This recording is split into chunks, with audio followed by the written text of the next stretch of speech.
नमस्कार, मैं हूं सुमेश ढाका और आप देख रहे हैं वीटीएस लाइव न्यूज़। आप सब लोगों को याद होगा चरखी दादरी में 2 दिन पहले ही एक बड़ी कार्रवाई स्वास्थ्य विभाग के द्वारा की गई थी, जिसमें एक निजी अस्पताल को सील कर दिया गया था। काफ़ी सारी शिकायतें बताई गई थी और उन शिकायतों को ही आधार बनाते हुए उनकी जांच कार्रवाई करते हुए और उसके बाद जब फाइनल फैसला जो आया था उसके बाद जो हॉस्पिटल था उसको सील कर दिया गया था। कुछ सरकारी योजनाओं से उसको पहले ही बाहर कर दिया गया था, तो वहीं कुछ आगे की कार्रवाइयां अभी भी शायद जारी होंगी। तो जितनी भी शिकायतें उस दौरान में आई थी हॉस्पिटल के खिलाफ, उन्हीं में से एक शिकायतकर्ता आज हमारे साथ यहाँ पर मौजूद हैं। नरेश कुमार जी हमारे साथ मौजूद हैं, चिड़िया निवासी हैं और इनकी वाइफ का वहाँ पर एक सी सेक्शन ऑपरेशन हुआ था और उसी के दौरान ही कुछ अनियमितताएँ कहीं ना कहीं इनको लगी थी। उनकी शिकायत जो है इनके द्वारा, चाहे वो चरखी दादरी सिविल सर्जन की बात करें, चाहे हरियाणा के मुख्यमंत्री की बात करें, डीजी हरियाणा के पास बात करें जो स्वास्थ्य विभाग से थे, तो उन सबके पास इनके द्वारा उसकी शिकायत की गई थी और अलग अलग जांच रिपोर्ट्स आई थी। कुछ जांच रिपोर्ट्स में माना नहीं गया था, कुछ जांच रिपोर्ट्स में कुछ हद तक माना गया। आखिर में फाइनली एक बड़ी कार्रवाई देखने को मिली है। हालांकि यहाँ पर हमारे साथ में जो नरेश कुमार जी हैं, ये उन सभी शिकायतकर्ताओं में से शायद एक शिकायतकर्ता हैं जिसके बारे में जैसे जिस दिन सील किया गया था तो डिप्टी सीएमओ गौरव के द्वारा जो बताया गया था कि काफ़ी सारी शिकायतें थी, तो उनमें से एक शिकायतकर्ता आज हमारे साथ हैं। मैं आप लोगों को दिखाना चाहूँगा इनकी वाइफ की जो सी सेक्शन ऑपरेशन हुआ था वो जय हिंद हेल्थ केयर में ही हुआ था और उसका ही ये जो डिस्चार्ज कार्ड है। और अभी हमारे साथ यहाँ पर आप देख पा रहे हैं नरेश जी हैं और नरेश जी से ही हम तमाम जो जानकारियां हैं लेने का प्रयास करेंगे। इनके पास काफ़ी सारे ये डॉक्यूमेंट्स हैं जो इन्होंने हमें भी दिखाए हैं, आज ये मीडिया के सामने आए हैं और काफ़ी सारी इन्होंने बातें बताई हैं और अब आपके साथ भी हम उन सभी जो तथ्यों को आप लोगों तक पहुंचाने का प्रयास कर रहे हैं। तो नरेश जी, आपका स्वागत है हमारे चैनल पर। और नरेश जी, मामला क्या हुआ था? क्योंकि हमें भी सुनने को मिला था कि एक ऑपरेशन का मामला था, लेकिन बाद में जो रेड पर जो पहुंचे थे डिप्टी सीएमओ डॉक्टर गौरव, उनके द्वारा बताया गया कि काफ़ी सारे मामले थे और उन सब की जांच के बाद ही ये जो बड़ा फैसला है हॉस्पिटल को सील करने का, तो ये लिया गया था। आपका क्या मामला था? मेरा जी, मेरी पत्नी के हमें 2 डिलीवरी हुई हैं, सिजेरियन हुई हैं दोनों। पहला सिजेरियन हुआ है 5 मई 2015 को आरएस सांगवान हॉस्पिटल जो चरखी दादरी में ही है। दूसरा हुआ है 31 मई 2020 को 5 साल बाद जय हिंद हॉस्पिटल में, वो भी एक सिजेरियन डिलीवरी था।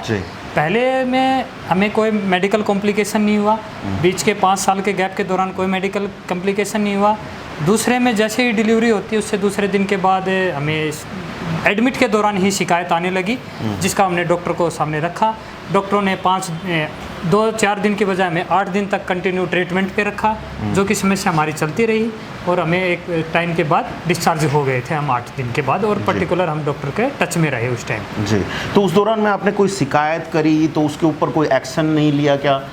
हमने डॉक्टर को बताया कि भाई नीचे वाले हिस्से में दर्द रह रहा कंटिन्यू, ऑक्सीजन लेवल डाउन हो रहा, जो कि ऑक्सीजन लगाई जा रही थी बार बार, गैस ज़्यादा से ज़्यादा बन जा रही थी। तो डॉक्टरों ने बताया कि ये नॉर्मल है, सेकंड सी सेशन है, होता रहता है, थोड़ा टाइम लगेगा, हो जाएगा ठीक।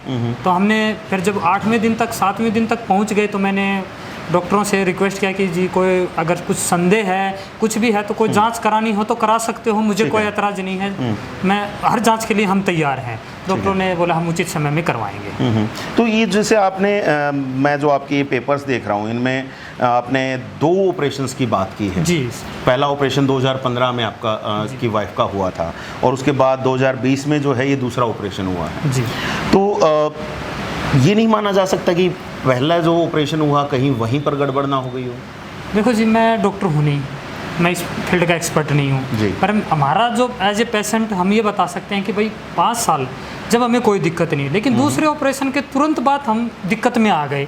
तो मेरा ये मानना है कि अगर तुरंत बाद दिक्कत स्टार्ट हुई है तो इसी में संभावना है। अगर मैं मान लेता हूँ चलो पहले में छूटा था, वही ऑपरेशन दोबारा हुआ है, बच्चा वहीं से निकाला गया, ये कपड़ा भी वहीं मिला, तो दूसरे डॉक्टर ने उस चीज़ को क्यों नेगलेक्ट किया? अगर था तो उसी दिन निकालना चाहिए था और हमें बताना चाहिए था। तो मेरा इसलिए विश्वास है कि दोबारे में ही हुआ, पहले में होता तो डॉक्टर पक्का हमें बताते। ठीक है। तो जब आप लोगों की जो शिकायत थी वहाँ पर, तो उस दौरान में जो डॉक्टर से आपने बात करी तो उन्होंने नहीं किया, कोई भी कार्रवाई नहीं की। आप 5 से 10 दिन बता रहे हैं कि हॉस्पिटल में भी एडमिट रहे हैं जी। लेकिन उसके बाद फिर आपने कैसे पता चला कि ये जो ऑपरेशन में कहीं ना कहीं खामी रह गई है? ये मैं अपनी पत्नी को कुछ समय के बाद जोधपुर रहता था, वहाँ लेके चला गया और ये दर्द की शिकायत और एक गांठ बन गई इस हिस्से में, जो कि चलती रही। मैं अलग अलग हॉस्पिटल में राय लेता रहा, दवाइयाँ चलती रही, लेकिन एक समय के बाद समस्या बहुत ज़्यादा बढ़ गई। तो जिसके लिए मैं हॉस्पिटल गया तो डॉक्टर ने एक अल्ट्रासाउंड कराया जिसमें गांठ बताया गया और ऑपरेशन के लिए हमें एडवाइज किया गया। ठीक है। तो उसके बाद मैं दूसरे हॉस्पिटल में भी अप्रोच किया, ओपिनियन लिया, तो उन्होंने भी सेम वही अल्ट्रासाउंड कराया, तो उन्होंने भी सेम टेस्ट कराने के बाद ओपिनियन दिया। उसके बाद मैंने सोचा क्यों ना मैं एक एम्स की सुविधा ली जाए, तो मैं एम्स जोधपुर में भी अप्रोच किया, वहाँ ओपिनियन लिया। दूर क्यों गए आप? क्योंकि मैं जोधपुर में दिल्ली में भी तो था। मैं जोधपुर रहता था, तो इसलिए मैंने अपने नज़दीक का ही चुना। इतनी दूर मैं किस लिए भागूंगा पेशेंट को लेके। ठीक है। तो एम्स जोधपुर के डॉक्टरों ने भी जैसे टेस्ट वेस्ट किया, उन्होंने डिक्लेयर कर दिया कि हम ऑपरेशन करेंगे। तो फिर मैंने हार कर कि कराना ही पड़ना है तो क्यों ना मैं अभी करा लूँ। तो मैंने एम्स को उचित माना और एम्स में मैंने अपनी पत्नी को एडमिट करा दिया। भाई जो भी आपको अच्छा लगे ट्रीटमेंट के लिए मैंने एडमिट। तो जब वहाँ पर आप लोगों के जैसे मैं आपने कुछ डॉक्यूमेंट्स मुझे दिखाए थे जिसमें आप बता रहे थे कि वहाँ पर पूरा जांच हुआ था, और मैं आप लोगों को भी, मैं जो अपने दर्शक हैं उनको भी दिखाना चाहूँगा कि जो तमाम जो डॉक्यूमेंट्स हैं इन्होंने दिखाए हैं। और यहाँ पर मेरे पास एक एम्स जोधपुर की जो रिपोर्ट है वो यहाँ पर है, और इस रिपोर्ट के अंदर जो तमाम जो जानकारियां हैं वो यहाँ पर बताई गई हैं। और यहाँ पर अगर आप एक चीज़ देखेंगे तो काफ़ी सारे जो रैंडम अपीयरेंस हैं वो सारी चीज़ें यहाँ पर बताई गई हैं। और जो फाइनली यहाँ पर अगर आप देखेंगे तो इन्होंने कंफर्म किया है कि एक आउटसाइड ऑब्जेक्ट जो है वो कहीं ना कहीं उसमें रहा है। तो जब ये रिपोर्ट आपके पास आई तो क्या लगा था आपको कि कहाँ पर गड़बड़ हुई? क्या दूसरे पर ही पहले ही शक चला गया था या फिर वहाँ से ही आपको कुछ बताया गया था कि ये आपके लास्ट जो ऑपरेशन हुआ उसी में हुआ? नहीं, डॉक्टरों ने मुझसे ऑपरेशन के दौरान, जो असिस्टेंट रहते हैं, मैं बाहर बैठा था तो मुझसे पूछा गया था कि आपकी वाइफ का ऑपरेशन कब और किसके द्वारा कब किया गया। मैंने वो सारा डिटेल उनको बताया था। तो जैसे ही ऑपरेशन के बाद जो मुझे पता चला कि इतना बड़ा हुआ, ये चीज़ें हुई डॉक्टरों के द्वारा, और वो सब चीज़ें मुझे दिखाई भी गए, कपड़ा भी दिखाया गया, जो ऑर्गन्स निकाले वो भी दिखाए गए मुझे बाकायदा डॉक्टरों के द्वारा। तो जब मुझे उसी टाइम मुझे पूरा विश्वास हो गया था कि 2 साल से, क्योंकि लगभग 2 साल हो गए थे इस समस्या से हम जूझ रहे थे। जिस दिन से ऑपरेशन हुआ उस दिन से लगभग 2 साल होने वाले थे कंटिन्यू। तो मुझे पूरा उसी दिन अंदेशा हो गया था कि ये पक्का इसी द्वारा किया गया था। मेरा तुरंत शक उन्हीं पे गया था, इसलिए मैंने उन्हीं के खिलाफ शिकायत दी थी। ठीक है। तो शिकायत की जो प्रक्रिया थी वो आपने कब से शुरू करी? क्योंकि मैं यहाँ पर जैसे देख पा रहा हूँ तो 2020 से ही शायद आपने, नहीं 2022 की, 2022 का जी, हाँ 2022 का जो 21 फरवरी 2022 को, 1 फरवरी 2022 को ये इन्होंने पहले शिकायत दी थी। मैं आप लोगों को दिखाना भी चाहूँगा और बाकायदा आपको अच्छी तरीके से ये जो पूरी शिकायत की कॉपी आपको यहाँ पर वीडियो में भी मिलेगी। और तमाम जो इन्होंने जो अपनी शिकायत थी वो पूरा अच्छी तरीके से इन्होंने लिखा है। और लिख करके आपने ये जो शिकायत थी ये किसको दी थी? ये मैंने सिविल सर्जन चरखी दादरी को जमा की। तो इसके ऊपर कोई कार्रवाई नहीं हुई? इसके ऊपर एक बोर्ड बना था 3 डॉक्टर का 8 मार्च 2022 को ही तुरंत, जिसमें मुझे बुलाया गया था। जितने भी सबूत मैं दे सकता था वो सब मैंने दिए। जय हिंद हॉस्पिटल को भी बुलाया गया था सबूतों के साथ।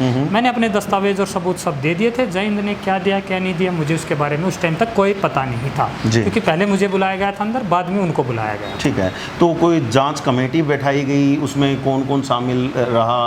क्या गवर्नमेंट हॉस्पिटल के डॉक्टर्स थे या प्राइवेट हॉस्पिटल्स के डॉक्टर थे? जो पहले 3 डॉक्टर का पहले जो 8 मार्च को थे उसमें सिर्फ 3 डॉक्टर थे। डिप्टी सिविल सर्जन थे, एक डॉक्टर शिल्पा मैडम थी गायनो की, एक डॉक्टर इसमें डॉक्यूमेंट में दिखा दूंगा उनका नाम मुझे, वो तीनों गवर्नमेंट थे। ठीक है। जो कि सिर्फ एक मीटिंग हुई है उस बोर्ड की। ठीक है। तो उसमें क्या फाइनल? उसमें कुछ फाइनल नहीं हुआ था, उसमें सिर्फ मेरा बयान और मेरे से दस्तावेज मांगे गए थे और इसके अलावा तो ये जो एक मैं जांच रिपोर्ट देख पा रहा हूँ जिसमें इन्होंने लिखा है कि ये हम बिल्कुल एक्यूरेट नहीं कर पा रहे हैं कि कहाँ से क्या हुआ क्या नहीं हुआ, और उसमें सारी जो चीज़ें जो सी सेक्शन की थी कि पहले हॉस्पिटल में हुआ या दूसरे हॉस्पिटल में। मैं आप लोगों को भी दिखा दूं कि ये जो पहली रिपोर्ट जो सामने निकल के आई थी, जो चरखी दादरी सिविल सर्जन के द्वारा एक जांच कमेटी बैठाई गई थी, उसके बाद ये कंक्लूजन मैं आपको दिखा रहा हूँ। पूरी रिपोर्ट भी आप लोगों को आपकी स्क्रीन के ऊपर बाकायदा मैं दिखाऊँगा और आप उसको पढ़ भी पाएंगे पूरी रिपोर्ट में क्या कुछ रहा था। तो ये जो इन्होंने कहा कि क्योंकि डॉक्टर्स की टीम थी, डॉक्टर्स की टीम ये सेटिस्फाई नहीं कर पाई कि गलती कहाँ हुई है, कौन से ऑपरेशन में हुई, पहले सी सेक्शन के दौरान में हुई या फिर दूसरे सी सेक्शन ऑपरेशन के दौरान में हुई, ये क्यों नहीं कंफर्म कर पा रहे थे? जी देखो, मुझे ऐसा लगता है जब डॉक्टर हैं, एक्सपर्ट थे सारे डॉक्टर, मुझे पूरा विश्वास है उन पे और विश्वास था मुझे उस बोर्ड पे कि उचित कार्रवाई होगी। जब डॉक्टर रिकॉर्ड खंगाले हैं तो डॉक्टरों को जब ये लगा कि हम डिफ़िकल्ट हैं, कि जिस हॉस्पिटल को मैंने ब्लेम किया कि इसके ऊपर के साथ साथ दूसरे के भी चांसेस हैं, तो दूसरा हॉस्पिटल भी नहीं के अंडर में था, सिविल सर्जन दादरी के, तो उससे कोई जांच नहीं उसके दौरान जो मुझे दस्तावेज मिले इनको ये रिपोर्ट होने के बाद, उसमें सांगवान हॉस्पिटल का कोई भी दस्तावेज उपलब्ध नहीं कराए गए, न कोई जिक्र किया गया कि बयान हुए हैं। इनको करवाना चाहिए था और पेशेंट की हिस्ट्री भी जाननी चाहिए था। कोई अल्ट्रासाउंड जो पहले डिलीवरी के टाइम के भी थे मेरे पास, दूसरी के टाइम के भी थे, उन कुछ नहीं चेक किया। उनको दूसरे अल्ट्रासाउंड पहले वाले सब देखते तो किसी में तो कहीं मिलता, किसी अल्ट्रासाउंड में कोई भी अबनॉर्मलिटी नहीं थी दोनों डिलीवरियों के। मैं आप लोगों को यहाँ पर एक बार ये जो कंक्लूजन है इस रिपोर्ट का मैं थोड़ा सा आपको बताना चाहूँगा कि यहाँ पर जो लाइनें लिखी हुई हैं, as per record patient went through 2C section 1 from other hospital and 1 from Jai Hind hospital Charkhi Dadri. It is very difficult to comment whether the ये गोसीबोमा आई थिंक शायद यही इसको प्रोनाउंस करते हैं, और फ्रॉम फर्स्ट सी सेक्शन और सेकंड सी सेक्शन। तो ये कहीं ना कहीं इन्होंने ये लिखा है कि पहले से हुआ या दूसरे से हुआ, ये कंफर्म नहीं कर पा रहे हैं। तो क्या जो काबिल डॉक्टर नहीं थे वो कि ये चीज़ कंफर्म कर पाएँ कि कहाँ से हुआ ये गलती? पहली जो ये जो जांच रिपोर्ट आई, आपको नहीं लग रहा है कि वहाँ पे काबिल डॉक्टर नहीं बैठे होंगे? नहीं, मुझे तो देखो, जब गवर्नमेंट डॉक्टर हैं, एक डिप्टी सिविल सर्जन है सम्मो साहब हैं, तो काबिल तो थे शायद।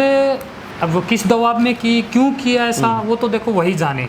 बट ये रिपोर्ट पूरी तरह से, अगर आप असमर्थ थे तो आपको बोर्ड से हट जाना चाहिए था। मेरा ये मानना है कि अगर मैं किसी चीज़ में नहीं, मुझे ज्ञान नहीं है, तो मुझे लिखित में देने में कोई हर्ज नहीं होना चाहिए था इनको। जिस भी डॉक्टर को ये लगता था कि मुझे तो समझ में नहीं आ रहा केस, तो वो एक लिखित दे के अपने बोर्ड से अलग हो सकते थे, कोई और डॉक्टर आता। तो ये एक आपने बीच में यहाँ पर एक सिविल सर्जन को एक और एप्लीकेशन दी है, शिकायत की है आपने कि आपको डराया जा रहा है, धमकाया जा रहा है, ये किस वजह से? ये जब बोर्ड के सामने मैं उपस्थित हुआ 10 मई 2023 को, पहला जो बोर्ड जो था, पहला बोर्ड है 8 मार्च को तो 3 डॉक्टर का था, फिर जो दोबारा इंक्वायरी जब चालू ओपन हुई स्मूथ वे में, तो 5 डॉक्टर का बोर्ड पैनल था। उसके सामने 10 मई को मुझे बुलाया गया था, 10 मई 2023 को, लगभग 1 साल कुछ महीनों बाद।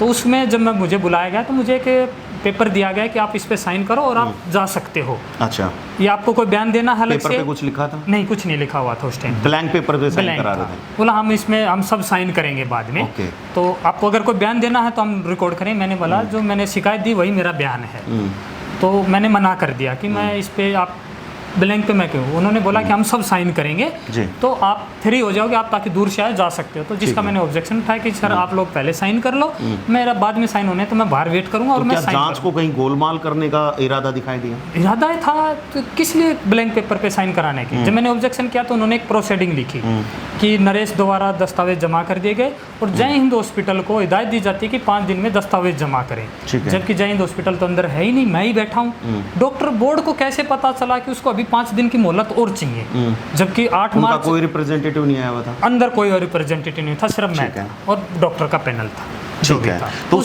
उसके बाद आपने क्या कार्रवाई किया? तो उस टाइम जब मैंने ऑब्जेक्शन उठाया तो डॉक्टर बोर्ड के द्वारा मुझे धमकाया गया कि आप बोर्ड छोड़ो, ये सब, जो कि मैंने लिखित शिकायत सिविल सर्जन को बाकायदा मिल के दी है, जिस पे सिविल सर्जन ने बोला था कि मैं कार्रवाई करवाऊंगा, जो कि आप रिकॉर्ड में देख सकते हो कि मुझे तो कहीं नहीं मिला।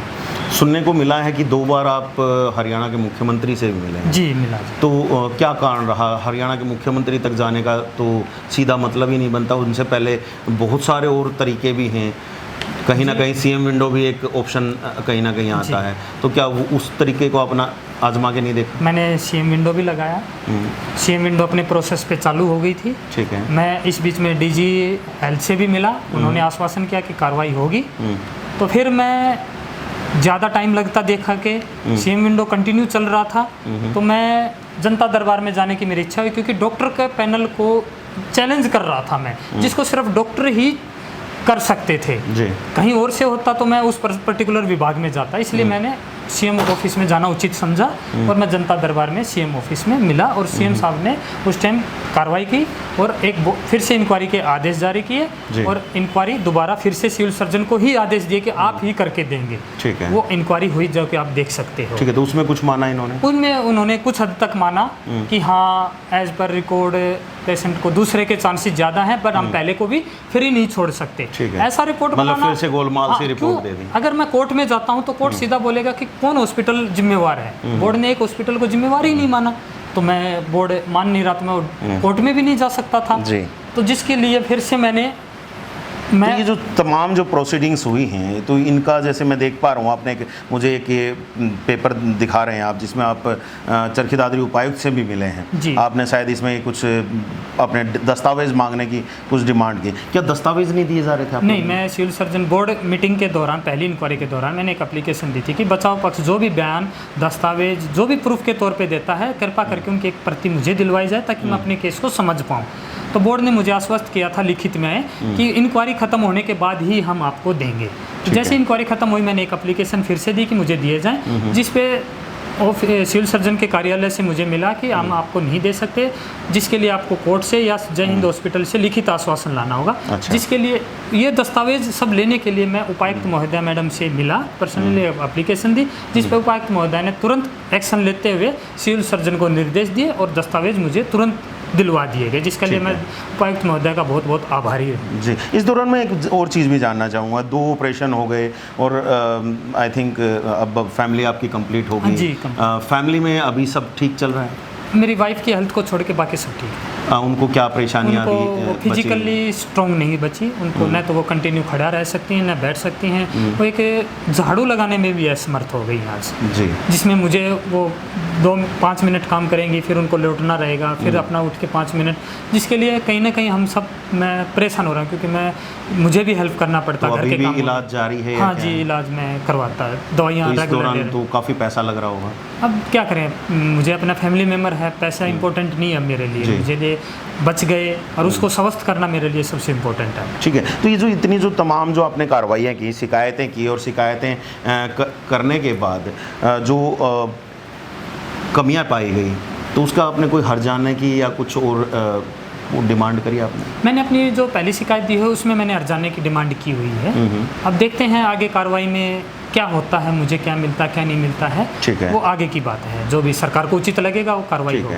तो अभी अगर मैं बात करूं, क्योंकि सी सेक्शन, क्योंकि प्रेगनेंसी के दौरान में ये जो ऑपरेशन होता है, तो वहाँ गड़बड़ मिली है। आपने कहा कि एम्स जोधपुर में ऑपरेशन हुआ और उसमें काफ़ी सारे अंग भी निकालने पड़ गए थे। तो अभी वाइफ की हालत क्या है? क्या आगे जो प्रेगनेंसी के लिए वो कैपेबल हैं या किस प्रकार से, या अब उसके लिए भी कहीं ना कहीं अब नहीं? देखो, मैंने जो सेकंड सी सेशन हुआ था उसमें जो बच्चा बंद वाला ऑपरेशन था वो मैंने विलिंग से करवा लिया था। ठीक है। तो इस बारे में मैं अब नहीं कुछ नहीं सोच रहा।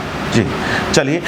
इसके बाद देखिए, जैसे भाई साहब ने बताया है कि खुद सीएम विंडो लगाई है, तो सीएम विंडो लगाने के बाद एक जांच आपने बताई कि जांच होनी शुरू हुई जी। तो जांच में कुछ आया फिर?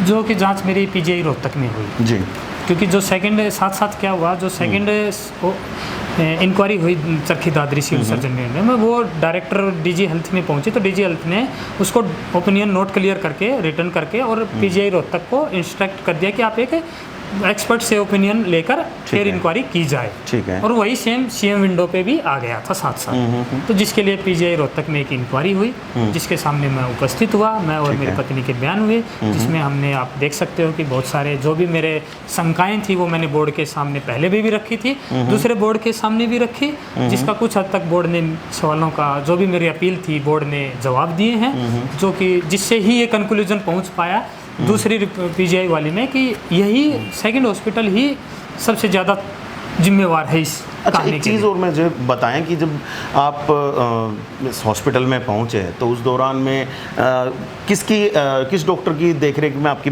जो वाइफ का जो है इलाज उस दौरान में चल रहा था? दूसरे वाले में जी।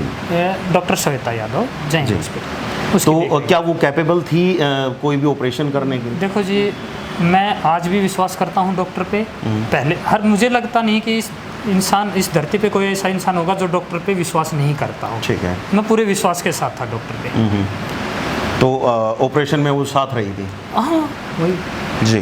तो ऑपरेशन में साथ रही हैं, और अब जब फाइनल जो रिपोर्ट आई है अभी आपके पास, क्योंकि सीएम साहब के हस्तक्षेप के बाद में कहीं ना कहीं दबाव जरूर पड़ा होगा सभी लोगों के ऊपर, एक दोबारा रिपोर्ट मांगी गई है, तो उस रिपोर्ट में क्या कुछ निकल के आया? उस रिपोर्ट में जो दोबारा पीजीआई में हुई, पीजीआई ने माना कि डॉक्टरों के जो बयान थे, काउंटिंग थी, डब्ल्यूएचओ को फॉलो नहीं हुआ, मिसमैच थी, गोस्पी जो वगैरह काउंट किए जाते वो मिसमैच था। तो लगभग साबित ही हो गया कि मिसमैच हैं चीज़ें, और डब्ल्यूएचओ को फॉलो नहीं किया, जैसा कि बोर्ड ने बताया है। ठीक है। और बोर्ड ने माना कि साइंटिफिकली हायर चांसेस हैं सेकंड हॉस्पिटल के ही। जी। तो उसके बाद क्या कार्रवाई हुई? उसके बाद जैसे मुझे ये रिपोर्ट मिली, उसी दिन मैं सीएम दरबार में अपनी उचित कार्रवाई के लिए चला गया। मैं दोबारा से सीएम दरबार जाना पड़ा आपको? डायरेक्ट जो जांच कमेटी थी उसके द्वारा कोई भी आगे कार्रवाई नहीं करी गई थी? नहीं, जांच कमेटी ने अपनी रिपोर्ट दे दी थी। हम उनको उनके पास किस लिए, मुझे तो सरकार से कार्रवाई करवानी थी। ठीक है। भाई जो भी उचित कार्रवाई बने वो कार्रवाई होनी चाहिए। ठीक है। उसके उसी उम्मीद के साथ मैं सीएम दरबार में तो वो तो पहुंचा आपने था। शिकायत में भी तो लिखा ही होगा ना उनको कि अगर ये लोग दोषी पाए जाते हैं तो इनके खिलाफ जो भी जरूरी कार्रवाई हो की जाए। तो क्या जांच कमेटी बस जांच करके और सिर्फ जांच कमेटी ने अपना ओपिनियन दिया है, उन्होंने ऐसा कहीं नहीं लिखा जो मुझे report Charkhi Dadri civil surgeon के द्वारा कोई कार्रवाई जो भी दस्तावेज मिले उसमें किसी में कहीं नहीं लिखा है कि हम हॉस्पिटल के खिलाफ ये कार्रवाई कर रहे हैं, डॉक्टरों के खिलाफ, ऐसा कहीं मुझे कोई लिखी केवल जांच रिपोर्ट, सिर्फ जांच रिपोर्ट मिली है मुझे। ठीक है। तो अब जब दोबारा जनता दरबार पहुंचे हैं आप सीएम साहब के, तो वहाँ क्या कुछ बातचीत हुई? जी, मैं जैसे ही सीएम साहब के पास पहुंचा, सब लोग, तो सीएम साहब को मैंने अपना पूरा कहानी जो भी मेरे साथ हुआ सारे दस्तावेज़ों के साथ मैंने सीएम साहब को बताया। सीएम साहब वहीं पे हेल्थ मिनिस्टर जी भी अवेलेबल थे, उनसे भी मुझे मिलवाया गया अधिकारियों ने, उनके सामने भी मैंने अपने पक्ष रखा। तो मुझे आश्वासन दिया गया कि उचित से उचित कार्रवाई की जाएगी, आपको न्याय दिलवाया जाएगा। मैंने सीएम साहब के सामने विनती रखी थी कि मुझे न्याय दिलवाया जाए और डॉक्टरों के खिलाफ जो भी उचित कार्रवाई बनती है वो कार्रवाई की जाए। ठीक है। इसी उम्मीद के साथ मैं आपके सामने उपस्थित हुआ हूँ। ठीक है। तो जिस पे मुझे आश्वासन दिया गया कि उचित से उचित कार्रवाई होगी, आपको न्याय दिलवाया जाएगा। कब गए थे आप ये मैं सीएम साहब के पास? मैं सीएम साहब को गया हूँ इसी शुक्रवार को, जिस दिन ये कार्रवाई हुई है हॉस्पिटल। कार्रवाई भी उसी दिन हो गई? उसी दिन मैं वहीं। तो क्या माना जाए, आपके सीएम साहब से मिलने के बाद कार्रवाई शुरू हुई या फिर पहले से ही कार्रवाई जारी थी? पहले का मुझे कुछ नहीं पता, ठीक नहीं। मेरा तो यही मानना है कि मैं सीएम साहब से मिला, सीएम साहब ने आश्वासन दिया था कि उचित कार्रवाई होगी। तो मैं मानता हूं और मैं शुक्रगुजार हूं सीएम साहब का बहुत बहुत कि इतनी बड़ी कार्रवाई इतने जल्द कम समय में तुरंत की। मैं इस सरकार का, सीएम साहब का बहुत बहुत आभारी हूं और पूरा विश्वास सरकार पे रखता हूं इस चीज़ के लिए मैं। जी बिल्कुल। और मैं इस दौरान में आपको एक बार दिखाना चाहूँगा कि जो लास्ट जो रिपोर्ट जो आई है उसका कंक्लूजन मैं आप लोगों को दिखाना चाहूँगा। यहाँ पर मेरे पास कंक्लूजन है और इस कंक्लूजन में अगर आप यहाँ पर देखेंगे तो बाकायदा ये चीज़ बताई गई है कि जो सेकंड जो हॉस्पिटल रहा है वहाँ पर कुछ ना कुछ गड़बड़ रही है। मैं आप लोगों को एक बार पढ़ कर के बताना चाहूँगा कि कंक्लूजन जो है स्पेशल मेडिकल बोर्ड पीजीएमएस रोहतक के द्वारा जो कंक्लूजन दिया गया है वो मैं आपको पढ़ के बता रहा हूँ। The board is of the opinion that although scientifically it is not possible to say consequently, but there are significantly higher chances of the gossypoma surgical mob जो है, जो एक तरह की पट्टी होती है, उसको being left behind during the second caesarean section. तो ये बाकायदा यहाँ पर लिख दिया गया है कि सेकंड जो सिजेरियन ऑपरेशन हुआ है ये जो जय हिंद हॉस्पिटल है जिसको अब सील भी कर दिया गया है, तो उसमें हुआ है। और यहाँ पर ये रिपोर्ट मैं आप लोगों को पढ़ के सुना रहा हूँ और बाकायदा पीजीएमएस रोहतक के द्वारा ये रिपोर्ट दी गई है और इसी रिपोर्ट को लेकर के आप जनता दरबार पहुँचे। जी, इसी रिपोर्ट को तो आपको कब पता चला कि ये जो पूरा का पूरा जो इतना बड़ा बवाल हो गया है, हॉस्पिटल को सील कर दिया गया है, क्या आपके पास कोई इन्फॉर्मेशन भेजेगी? नहीं, मुझे कोई इन्फॉर्मेशन नहीं भेजी गई थी। मैं जब चंडीगढ़ से वापस आ रहा था रात में, तो पॉपअप यूट्यूब पे पॉपअप्स वगैरह चले, तो मैंने एक खोला, तो उसमें मैंने देख पाया कि स्वास्थ्य विभाग की कोई टीम जय हिंद हॉस्पिटल के खिलाफ कार्रवाई कर रही है, रात तक चली है। तो वहीं से तो पता उस दौरान आप दादरी थे या? नहीं, मैं ट्रेवल में था, रास्ते में ट्रैवल में था, आप चंडीगढ़ से वापस घर आ रहा था जी। तो अभी आप जब ये इतनी बड़ी कार्रवाई हो चुकी है, आपने जो तमाम जो शिकायतें की थी, जो ये पूरा लंबा चौड़ा आपने यहाँ पर पेपर वर्क जो किया है, तो उसके बाद अब ये एक बड़ी जो कार्रवाई है ये कहीं ना कहीं देखने को मिली, तो अब आपको क्या लगता है, क्या जो आपको पूर्ण रूप से जो न्याय है वो मिल पाएगा या नहीं मिल पाएगा? क्या लग रहा है? अब मुझे पूरा भरोसा है सरकार के ऊपर कि मुझे पूर्ण न्याय मिलेगा, और जिसके साथ भी गलत हुआ सबको न्याय मिलेगा। सरकार पे मुझे पूरा भरोसा है, सरकार जो भी उचित कार्रवाई बनेगी वो करती रहेगी आगे। तो इस दौरान मैं आपसे ये भी जानना चाहूँगा कि जैसे काफ़ी खर्चा भी लग रहा है, आपने पैसों की डिमांड भी की थी, आर्थिक हर्जाने की डिमांड भी यहाँ पर रखी थी, न्याय भी मांग रहे हैं कि पर्टिकुलर उन डॉक्टर्स के खिलाफ कार्रवाई भी की जाए, तो क्या लगता है कि आने वाले समय में अब जब ये कार्रवाई हुई है तो क्या उन पर्टिकुलर डॉक्टर्स के खिलाफ भी कोई कार्रवाई देखने को मिल सकती है? जी, पूरी उम्मीद है मुझे सरकार पे। सरकार और ने क्या आर्थिक हर्जाना भी मिल पाएगा? आर्थिक हर्जाना भी देखो, जो सरकार को उचित लगेगा।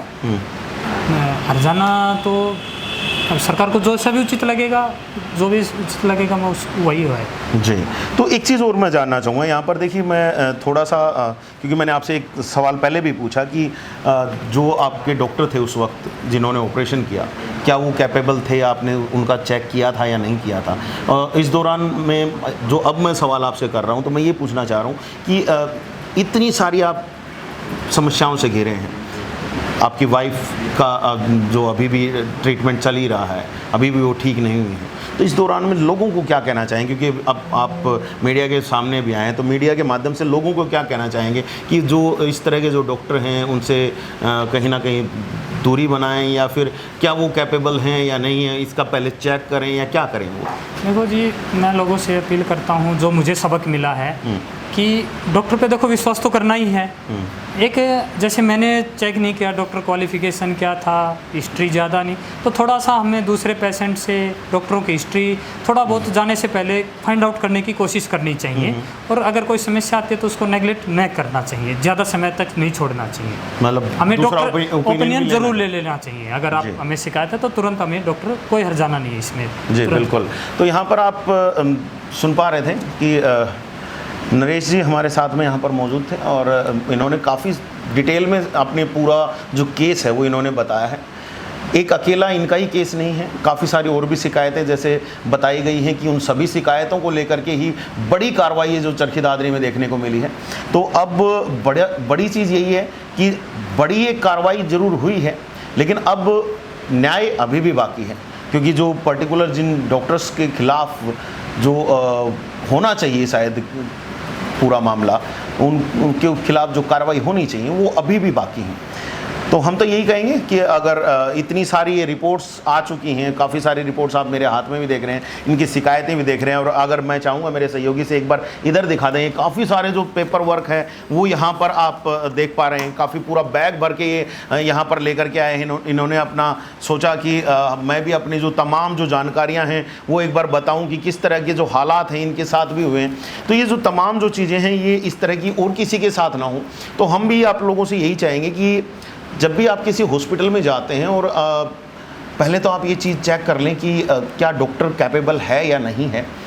दूसरी चीज़ कि अगर आप किसी भी ऑपरेशन में जाते हैं, अगर आपका ऑपरेशन होता है तो उस दौरान में आप ये ज़रूर चेक कर लें कि जो डॉक्टर है, जो ऑपरेशन करने वाला डॉक्टर है, वो सर्जन है या नहीं है। क्योंकि काफ़ी बार देखा गया है कि किसी के पास पूर्ण रूप से डिग्री नहीं होती, लेकिन बस नॉलेज बेस पे ही वो लोग अपना कर लेते हैं। तो एक क्वालिफाइड डॉक्टर जो है वो अच्छी प्रकार से इलाज कर पाएगा, तो उनकी क्वालिफिकेशन का ज़रूर ध्यान करें। हम किसी भी एक डॉक्टर के ऊपर कहीं सवाल या निशान नहीं लगा रहे हैं, लेकिन अगर जो डॉक्टर जिस काम करने के लिए क्वालिफाइड ही नहीं है, अगर वो काम करेगा तो जाहिर सी बात है उसमें गलतियां होने के ज़्यादा चांसेस रहेंगे। तो हमारा तो यही कहना है। आज एक जो शिकायत करता है हमारे साथ यहाँ पर निकल कर के आए हैं, उन्होंने अपनी एक हिम्मत जुटाई है कि वो तमाम जो चीज़ें हैं वो सारी सामने रखें। और एक चलते चलते नरेश जी, मैं आपसे एक चीज़ जानना चाहूँगा, ये जो तमाम जो कार्रवाइयाँ रही हैं, क्योंकि एक बड़ा पूरा का पूरा एक इनका ग्रुप कहेंगे हम तो, कि जहाँ प्राइवेट डॉक्टर्स अपनी एक संस्थाएं बना करके चलते हैं, कि उनकी यूनियंस होती हैं, कहीं गवर्नमेंट डॉक्टर्स की अपनी यूनियंस होती हैं, सभी एक दूसरे को जानते हैं। तो ऐसी स्थिति में जो ये तमाम जो लड़ाई लड़ना, और क्या कहीं मुश्किलें भी कहीं पर आई क्या? मुश्किलें क्या, देखो जी, मैंने डॉक्टरों का सम्मान रखा। मैंने ये जो मेरे साथ घटना घटी, मैंने आज तक कभी कहीं पर भी न्यूज़ का नहीं दिया। मेरा इसके पीछे था कि डॉक्टर पे विश्वास है, वो विश्वास लोगों का बना रहना चाहिए, लोग डर में ना आए। इसलिए मैं अपना चुपचाप अपने लेवल पे जो भी बनता था, जैसे भी टाइम मिलता था, मैं अपनी कार्रवाई करता रहा। मुझे इतना कोई डर नहीं लग रहा। किसी ने डराया धमकाया कुछ नहीं, कार्रवाई के लिए मुझे कहीं से कोई डरा धमकाया कोई, क्योंकि एक बार बीच में आपने शिकायत दी है, वो बोर्ड द्वारा किया गया था। बोर्ड द्वारा धमकाया गया? बोर्ड द्वारा, उससे अलावा किसी नहीं, उसके अलावा किसी ने कोई मुझे धमकी नहीं दी जी, किसी भी प्रकार की। तो देखिए, बड़ी एक हिम्मत के साथ इन्होंने अपनी लड़ाई लड़ी है, अपनी वाइफ के लिए न्याय की उम्मीद लेकर के ये दर दर भटक के हैं, और उसके बाद अब कहीं ना कहीं न्याय की एक उम्मीद इनके सामने जगी है, और अब ये सामने निकल के आए। तो मैं एक चीज़ और ये जानना चाहूँगा आपसे कि अब सामने निकल के आना क्यों हुआ? ऐसा क्या कारण आपको लगा कि अब आपको अपनी जो पूरी कहानी है ये तमाम जो लोगों को तक पहुँचानी ज़रूरी है? देखो जी, अब तक मैंने अब मुझे लग रहा है कि न्याय मिल रहा है, क्योंकि मुझे ये सब लोगों के सामने रखना ज़रूरी है। ये क्लियर भी होना चाहिए कि क्या क्या कार्रवाई, बाकी केसेज भी होंगे, एक मेरा भी एक केस हिस्सा है इस चीज़ में।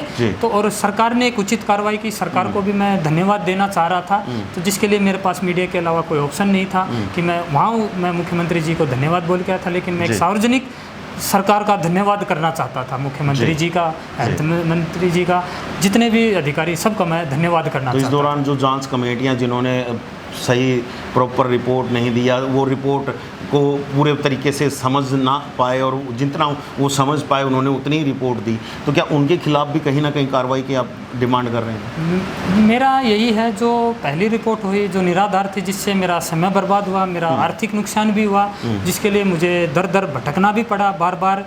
तो अगर वो ईमानदारी से होती, कहीं ना कहीं ईमानदारी में कमी रही वहाँ पे, मुझे लगता है अगर वो ईमानदारी से होती तो ये ओपिनियन पहले भी आ सकता था, तो मेरा समय भी बचता और मुझे न्याय टाइम से मिलता।